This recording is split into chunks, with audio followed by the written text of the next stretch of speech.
My artist name is Synder. I am a mural artist from Berlin, Germany, and I'm out here to paint for the Aurora Highlands. My name is Kendall. All of my work is based on glaciers, ice, snow, and the movement of water.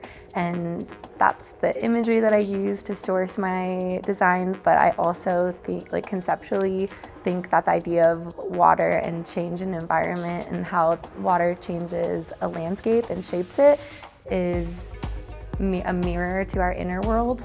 And so a lot of my work includes poetic statements, in the other one it says, "Don't let me go." And in the tunnel we're standing in, it reads, "Fühlst du mich?" which is, in German, "Can you feel me?" which is a phrase that is about the unmeasured energy that you feel when you experience an art installation or something that moves you. The first time I got approached was actually by Carla, who is the curator of all this. And she bought a print of mine. A couple of years later, Olivia Steele reached out to me. She knows my work from Berlin because she also has a studio there. And we always wanted to collaborate on a project. When she came here to install her art, it was clear that we could do that collaboration here in one of those tunnels. So the story of this tunnel is that Olivia came up with a phrase which is a quote by Robert Frost: "The only way out is through." And this became the theme of our project, reminding us that perseverance is key when you go through the challenges of life. We decided to make the message even stronger by painting all of the tunnel so that it becomes more or less an immersive experience. I love painting outside because I get direct response from people passing by. Whereas in the studio, you're all by yourself alone for hours and hours, and painting outside is much more fun to me. So the phrase says, "The only way out is through." And the other day, a man who lived here in this community passed by, a local, and said to me that whenever he does his work out here and he's running through the tunnel, this helps him keep going. So that's one of the things, one of the small interactions I like about this painting outside, that you really get to know what people think of your art.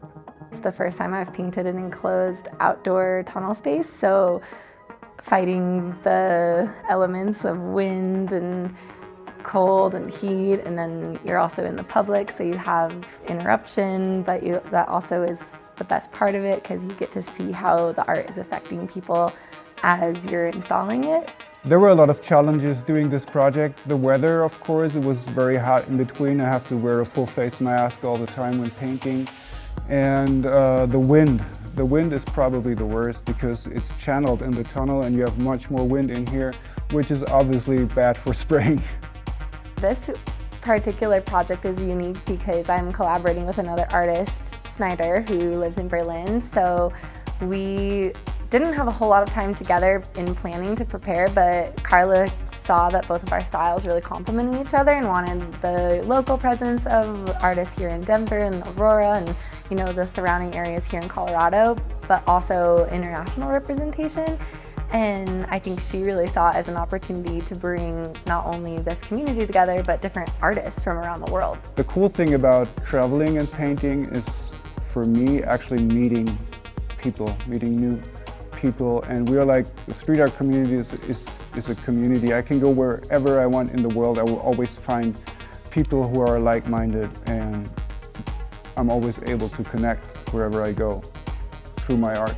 I think what's special for my art is that I'm using this optical effect called chromatic aberration. That's where my colors come from.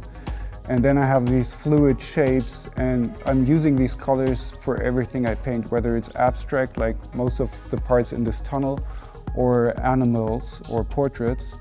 And that's some kind of my distinguishable style. There's so many moments in life where you're sharing an experience with someone and you can just feel that they feel the same way.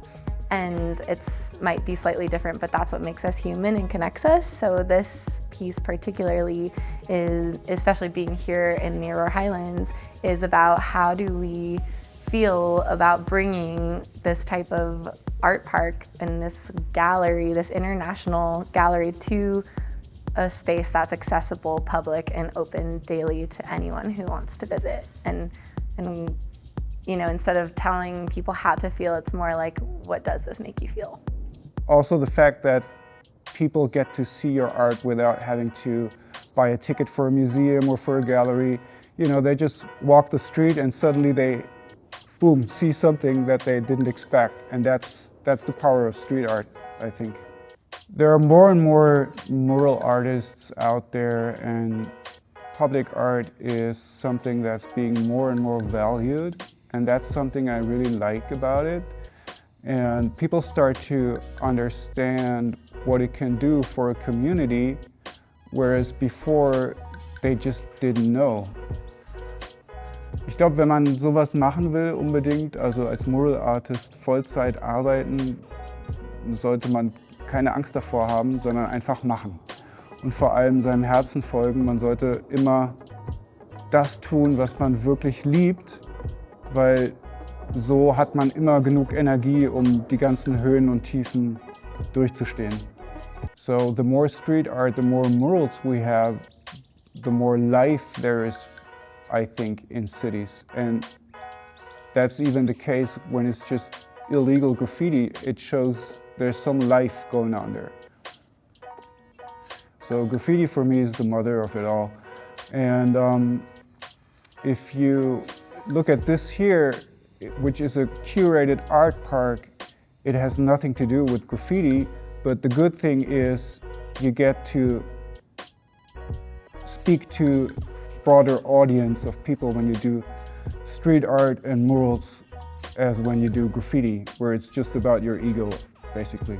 The size of this park is impressive, and there's no other place that I know of, really anywhere, but especially in Colorado, that has such a diverse and unique amount and variant of different art pieces from all around the world, but also from local artists. And it's truly something to witness, like the larger than life sculptures, like the tucked away signage, and just from like small details to large installations, everything is really intentionally curated and thought through. And there's 20 that I know of, and at least 30 more on the way.